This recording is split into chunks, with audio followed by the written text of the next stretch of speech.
Alright guys, what's up? Charles from Team COG here, coming at you with a Crusadia deck profile. So I took this deck to locals this week, and I went 6-0 undefeated all day. I played one really meta deck, which was Trickstar Sky Strikers, the Tongue Twister. And the rest were more rogue, like Cyber Dragons, Infernoids, Time Lords, which guys, that Time Lord deck, let me tell you, that's an annoying deck to deal with.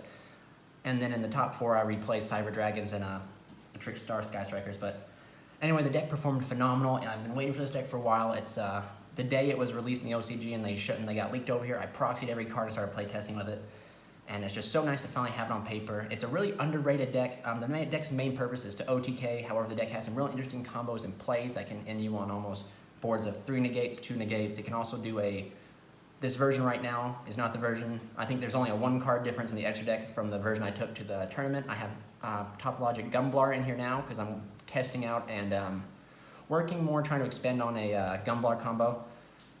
But the deck is remarkable, guys. It's just one punch. I will just one punch people all day, and it's very consistent. The deck has a lot of good ability to chain block its stuff so you can resolve it. You essentially play 12 cards in the deck to resolve your Magius and your Regulex. So without further ado, let's just jump into the profile and get on with it. So you play 3 Maximus. 3 Maximus, Crusadia Maximus. They all share the same first effect, as they all can special summon themselves to a zone and link monster points to. And then Maximus effect, he is the key piece to the OTK. When he is special summoned, you can target a Crusadia link monster. It does double battle damage. So he is your OTK. If you open him plus any other, there's a bunch of 2, 3, and 4 card combos this deck can do, which if you want to see those combos, please comment, like, and subscribe. If we get maybe, let's not shoot for the moon here since we are a small channel, let's do 50 likes. If we get 50 likes on this, and even if we don't get 50 likes, I'll still put up a combo video if enough people comment down below and want it. So the only thing about this deck that I really kind of don't like is I like the change of the first name, Crusadia. I'm a fan into medieval and the Crusades and everything, so I really like that, but I wish they would have kept a lot of their original other side of their names. I really liked Vast Sky, which was this guy's OCG name. He was called Paladin of Vast Sky, and I really wish they just kept that, but you know, Konami has to change stuff for whatever reason. So, and then on to the next 3 we play. We play 3 Crusadia Leonis. He is the Lion. So Leonis, what he does is, when he is special summoned, he allows your link monster to do piercing.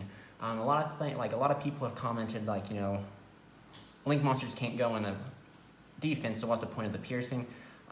In my opinion, I think he's fantastic for the fact that he punishes scapegoat players. If you are able to force the scapegoat or your opponent flips a scapegoat, he just allows you to pretty much kill your opponent for flipping the scapegoat. And the meta deck, Trickstar Sky Strikers, they play scapegoats, and then a lot of rogue decks play scapegoats because, you know, why not? It's free link stuff, so he allows you to punish it. On to the next one is 3 Crusadia Draco. So Crusadia Draco here, he is, in my opinion, him and Recluse are 2 of the best simply because they have effects that happen on the summon. So Crusadia Draco's effect is when this card is special summoned to his own link monster points to, you can target a Crusadia card, not monster, just any card, any Crusadia card in your graveyard and add it to your hand. So this right here allows you to chain block. So this is one of the reasons why I think this deck is very underrated, because you want to resolve your Magius and your Regulex. And so when you summon Draco to his zone they point to, you make Draco chainlink 2 and Magius chainlink 1. So then they have to hit Magius with an effect value and permanence. They can't Ash or Ogre, they have to Ash or Ogre the Draco. And I don't even think you can Ash the Draco. So they have to Ogre, they have to have the answer. They have to have effect value or impermanence. So that's why I think Draco is really good, and that's also why I think Recluse here is really good, is because on the summon, they trigger an effect, which allows you to chain block your cards. So Recluse is really good because going second, when he is special summoned to a zone and link monster points to, he targets 1 Crusadia card, which can be himself or any Crusadia card on the field, and a card your opponent controls, and destroy it. So today when I was playing Cyber Dragons a lot, I was able to bait the infinity with this card, which was A-okay. I was also able against a Trickstar Sky Striker player to force the scapegoats, which allowed me to win. So I think this card is really, really good. A few people online played at 2, or even play it at 1, which I think is wrong, because you want to resolve your Crusadia link monsters' effects as much as possible, and these guys just allow you to chain block so that you can successfully resolve them. Next on we have Crusadia Arborea. She should have been something other than common. She is beautiful, her artwork is amazing, and she is just waifu material of the deck. But she does not have a effect on summon or really like an activating effect. Her effect is that whenever a Crusadia, give me 1 second, once per turn if a Crusadia monster or monsters you control will be destroyed by battle or card effect, you can banish this card from your graveyard or field instead. So it's like it is a Return of the True Dragon Lords for this deck. So like that's my, you can't chain block with it, but however it's really good because it's a Rhoda target. If you play Rhoda, it's a tuner which allows you to go into Synchro 7s, which I do play for that matter. And it is a form of protection which allows your board not to be as broken as easy. So yeah, she's beautiful, guys. She's a really good card. So that is it for the Crusadia lineup. We'll jump on to like the supporting. So from the supporting cards, we have 2 Crown. World Legacy Crown is really good. I've always been kind of jealous that World Chalice got the Chalice, and the Chalice was just really broken for their deck. And I thought that Crawlers, Mech Knights, and the Nightmares all got kind of gypped from their World Legacy cards. But this card's really good. So what this card does is it special summons itself to a Zone and Link monster points to. So that's great because when you special summon to equal max, he gains 2,000. So this card's really big. It's a big beater. Its second effect is whenever a monster from the extra deck would activate its effect, you can tribute this card, negate the effect, and destroy it. So it's a form of negation you can also end on, which is really good, which is this deck really needs negations, and it's what allows you to lock in the game or survive going first. But and its third effect is if this card is tribute summon, which there is a combo that you can go through and get this card tribute summon. If this card is tribute summoned and then is tributed by its effect or equal max's effect, you can search a World Legacy card. So there is a combo sequence you can go through to actually normal summon this card and ensure that you'll get World Legacy Succession to your hand. But anyway, the best card in the deck is, I guess we'll just do this, is Rescue Cat. This card is really good. A lot of people online are thinking it's not necessary, but this card is necessary. By far, like it's a good card going first and a good card going second. A lot of players, I think, kind of turn away from it because this card can be ashed. And you really shouldn't, because if you know how to play or read or like play, you can kind of read when your opponent has the ash, or you can kind of know. So like if you're going second and you have no play in your hand, if you have a handful of combo pieces in Rescue Cat and you have no Called by the Grave and no way to prevent them if they have an ash or some way, and you normal the ash and the cat and it gets ashed, you're kind of asking for it. You should to go the safer route that you know that is for sure. However, the best 2-card combo in this entire deck has is Rescue Cat plus Called by the Grave. It's pretty much a win. So Rescue Cat is really good because going second, he allows you to push for extra OTKs. He is pretty much a center. He's the center of most of the 3 and 4-card combos this deck has. However, this deck has a lot of 3 and 4-card combos without him. He is just phenomenal. Like I said, he allows you to play first and make Naturia Beasts. So like you summon Naturia Beasts on Trickstar Sky Strikers, or just Sky Strikers in general, or just almost a lot of really good decks in general that can't play with Nat Beast. So, and then to go off with the Rescue Cat, we have 1 Bellerophon. So the good thing about this is, like, even if you open the Bellerophon and Rescue Cat can summon out 100, not 100 beasts, that's his OCG name, Leonis, which is really good. So Rescue Cat, in my opinion, is a must-have in the deck. So then on to the hand traps, just 3 ash. I felt like playing more hand traps was bad because you want to open combo pieces, and like this deck needs your opponent to have some sort of board, some sort of monsters at least. So like I felt like if you play too many hand traps, like you want your opponent to do something so that they have monsters so that you can beat over them and win. But I just had bad experiences with hand traps. When I was testing, I played 3 Ash Blossoms and 2 Drolls, and I was just opening hand traps in my hand, like too many of them. And I wasn't opening up combo pieces, so I decided to cut down the Drolls and side them and play the 3 Ashes. And the 3 Ashes have been amazing. You still some decks, like even if it's not like you don't stop them and you ash them, you still slow them down and you stop them in a point. Like maybe Goki is an example. Like you can ash their Isolde and they can still end up doing the U-board on you. But for the most part, the deck is phenomenal at just breaking boards, but like it needs your opponent to have monsters. So in my theory, Ash is the most diverse hand trap out there, so its ability to slow down and maybe weaken boards is what I wanted. I didn't want it to break or stop boards because I still want you to summon monsters so I can do something to them. But that's it for the hand traps. And finally, 3 kaijus, 3 gamma seals, to be precise. A lot of people have asked me why I choose to play all 3 gamma seals and not any of the 3300s, or why I just play 3 kaijus and not more. It's the same reason I just play 3 hand traps. It's because the deck can combo off with just 2 cards in general. So like a gamma seal, no matter, like if you just open 1 kaiju, no matter what, you're giving it to your opponent. And the entire point of giving your opponent the kaiju is to make equal max point to it. So then in a sense, this is just a 0/0 monster you're giving your opponent. And in my opinion was, if it's a 0/0 monster you're giving your opponent, like the excess or the big ones, it doesn't really matter, because what's the difference between 12,000 and 8,000 damage when they both just kill your opponent all the same? So I'm also I like rarity, especially since this deck is really not that much shiny because of it being super common. I wanted to have the 3 shiny gamma seals. And I don't think I'll even put in other kaijus unless I need to, like in testing further, because right now I'm really just liking the 3. If you open multiples of the gamma seal, you give your opponent 1, then you summon the other on your side, and it's just an excess. But in theory, I didn't want to give up spaces that could be given to protection or combo extenders or combo pieces to something that's just gonna, zero out my opponent. So like, I don't know if I'm explaining it well for you guys, but maybe someone out there gets my drift. But that's it for the kaijus, and that's it for the monsters altogether. As you can see, we play a very big monster count here. But so we'll just move on to the spells. 3 Crusadia power. So this card is searchable through Regulex, and it reads that you just target a Crusadia monster you control. For the rest of this turn, it is unaffected by card effects except its own. So it's a searchable Forbidden Lance for the deck. You play 3, it is a once per turn, and that's why a lot of people only play it at 2 and even 1, but I think you need to play it at 3 because you're not always going to open with Called by the Grave. So if you open with this, it'll ensure it'll make a very mediocre hand better, just for the simple fact that Magius here can turn a mediocre hand into a good hand. And it's just another form of resolving your Maximus, or not your Maximus, but resolving your Magius and your Regulex. Then you also play 1 Revival. I was playing at 2 and I kept opening 1, and you don't want to open it, you want to search this card.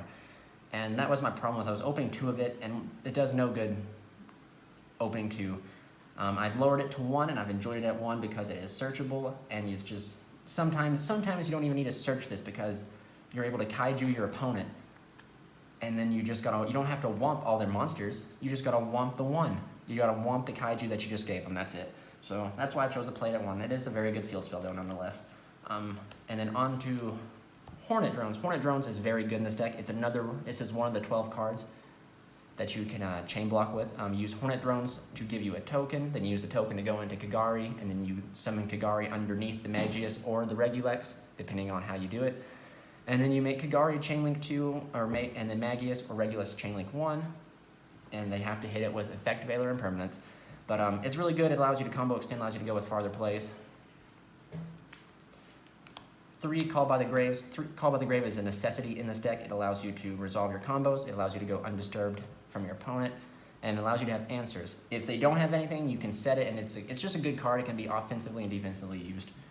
So then we have Monster Reborn and 2 World Legacy Successions. In the future, Succession is going to be searchable, which is going to be really nice. But the reason I play 1 and 2 is because I didn't want to play 3 and 1, because World Legacy Succession is a hard once per turn, so open multiples is bad. However, if you open in an assortment of like 1 of this and 1 of this, it's really good. But if you open 2 of these, it's bad. So that's the reason I cut it down, so that I would see it, and then I would not risk seeing copies of it, sorta. And it's worked phenomenally. It came in clutch a lot throughout the day. Just Succession allows you to get your plays going. It allows you to work around Ash and play around hand traps. It also just lets you know, like, if you do something and it gets ogred or anything gets destroyed, you just have the ability to bring it back and trigger off your Crusadia Link monsters. It is really good. Like I said, in the next set, Soul Fusion, we are getting a Crusadia Crawler Trap that will let you search this out, which will allow you to may have a recovery play from the next turn if you're forced to go first, which is really good. But that's it for the spells. The one trap we play is Crusadia Vanguard. I personally am not a fan of this card. Like, I understand, like, it's needed. It's a very good card. I, however, am not a fan of it. You played at 1 because it's searchable. It's a good card for going first. However, when you're going second, you open it. It's a bad card, and that's that matter. You have to play it at 1 because this deck wants to go second, and you always risk opening it. And if you open it, that kind of sucks. You want to search it out, but nevertheless, what it does is when it's activated, you tribute a Crusadia or World Legacy monster, and summon a Crusadia World Legacy monster with a different name from your deck or graveyard, and it's really good because it can float you out Crown, which is a negation, float you out Draco to have recursion. And then its second effect is your opponent must attack link monsters. So it also allows you to protect your Natria Beast, your Don Dragster, and stuff like that. It forces your opponent to attack the link monsters. So if you have Equal Max out, they're forced to attack a 64 or 6300 Equal Max rather than just plowing over your Natria Beast or Don Dragster. But that's it for the main deck. Onto the side. Onto the extra. So the extra deck, you play 3 Magius. Magius is the key piece to your entire deck. He is your combo starter and a combo. He's the key. So all link monsters share the same effect as they gain attack equal to the original monsters that they point to. Magius' second effect though is when an effect monster is summoned to a zone he points to, you can add any Crusadia monster from your deck to your hand. So this right here is where you can chain block with him using Draco, Reclusia, Kigari,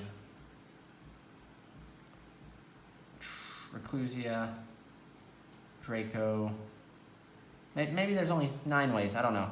So I thought I had it memorized. It's late, guys, I apologize. So Crusadia Magus, you just chain block with him pretty much using the cards, using like Draco, Reclusia, and Kigari. So 3 Regulex. Regulex has the same effect of Crusadia Magus, gains attack whatever it points to. He's linked to. His effect is whenever a monster is special summoned to a zone he points to, add a Crusadia spell or track. So he is the card that searches out your power, your Vanguard, and your Revival. There is another Link 2 coming out in the Soul Fusion, which I will play at 1 because of 2 reasons. Her artwork is beautiful. Okay, maybe 3 reasons. Her artwork, her arrows, and her effect, believe it or not, has come up a few times. So it's one of those situational cards where I'd much rather have it and not need it versus not need it and not have it. So that's 2 Crusadia Regulex and then 2 Crusadia Equal Max. I've decided not to play, some builds play 3 Regulex and 3 Equal Max, but I feel like 2 is necessary. You shouldn't need more than 2 to plow over your opponent to 1-punch him, but Crusadia Equal Max, allow me to read you his effect.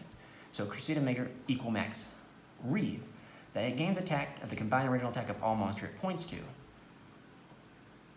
The monsters this card points to cannot attack, and once per turn, quick effect, you contribute 1 Crusadia or World Legacy card and target 1 face-up card on the field and negate it until the end of the turn. So he is also a negation. He's your OTK. He's your one-punch man. He just plows over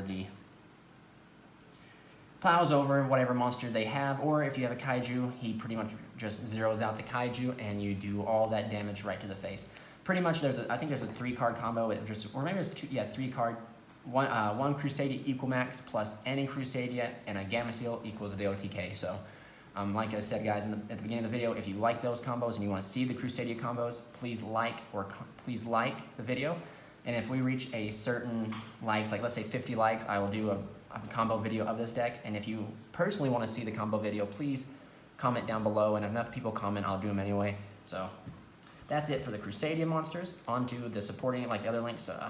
Cerberus. Cerberus is really good. However, this deck, you don't want to pop the monsters. You want to keep the monsters so you can OTK. However, in the Gumblar combo that I've been testing and working on, you need Cerberus for that combo. So he's all right. Nightmare Phoenix and Nightmare Unicorn. I'll just do these both at the same time. These 2 right here are really good, and they are here for pretty much back row removal. So Phoenix's effect allows you to remove back row, and Nightmare Unicorn just allows you to spin a card on the field, which you normally will not get rid of monsters, you'll get rid of back row. You hate summoning into back row, you hate back row in general, strikes, it forces scapegoats, and if they flip scapegoat on you, you win. It's just really good altogether.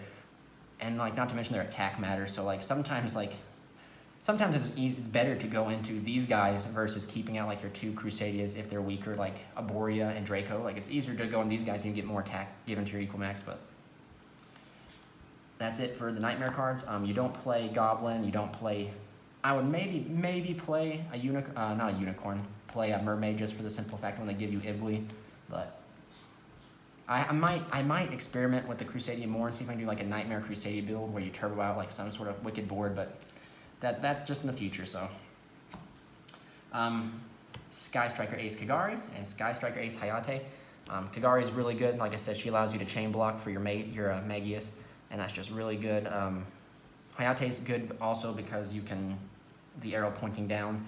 If they, in theory, it's like if you have a Crusadia monster, rescue cat, and Hornet drones, and Hornet drone, and they Ash Ogre, well they can't Ogre. If they Ash, effective alien permanence the cat, you can just use the drones to make this, and you have a zone of points too, and you can still get your combos going that way. But that's it for the Sky Striker cards. For the 1 Link 4, I'm playing the Gumblar Dragon because, like I said, there's a 3-card combo where you can rip 3 cards from your opponent's hand, or you can rip 2 cards and end on a Crown negation. So, like I said, I'm just working and trying to expand on it, so that's why I have it in here. At the tournament, I played Borolo Dragon, which came in really clutch. Depending on the build you want to take, this card right here can be Boro Load, can be this guy, can be Firewall. It can also even be the new Boral Sword Dragon, even though it's really expensive. And I thought about playing Boral Sword, but for the OTK, but like Equamax, I think just is all you need. Equamax is fine, but that's it for the links. On to the last 2, Synchros, Dawn Dragster and Nat Beast. So Dawn Dragster is, if you don't open Rescue Cat going first, Dawn Dragster is a card you can end on, so you will end on a negate. Natura Beast is just auto win against Sky Striker decks in general. It's really good. There is a 4-card combo. Like I said, this deck is full of combo guys, so please, if you want to see them, let me know and I'll do a combo video for you. There's a combo where you can end on Dawn Dragster, Nat Beast, and Equamax with a set Vanguard, so you can flow it out the Crown. So in theory, you can end on a 3-board negation, and Natura Beast can negate it unlimited times. But in the tournament this weekend that I went 6-0 at, Dawn Dragster came out a bunch, and he actually was really good. Anytime I summoned these 2 cards going first with Equamax, I won. There was very few. I think there was only one time, and that was against the Trickstar Sky Striker player that I made the Dragster and Equamax and lost. However, after that, I made these guys, and I was just able to win. So that's it, guys. I'm not going to show you a side deck. My side deck was pretty whacked out. It wasn't the best. It's all open to personal preference. However, mine really could have used a lot of work. But that's it for the deck profile, guys. Please comment, like, and subscribe. Remember, if this profile gets 50 likes, I will do a combo video of like 5 or 10 of the Crusadia combos. If there is that many, I'm really tired, guys. I might be throwing numbers out there, but like I said, there's a bunch of 3-card combos, 2-card combos, and a bunch of 4-card combos that I can show you guys if you guys would like to know. And please just comment down what you think. This is Charles from Team COG signing out.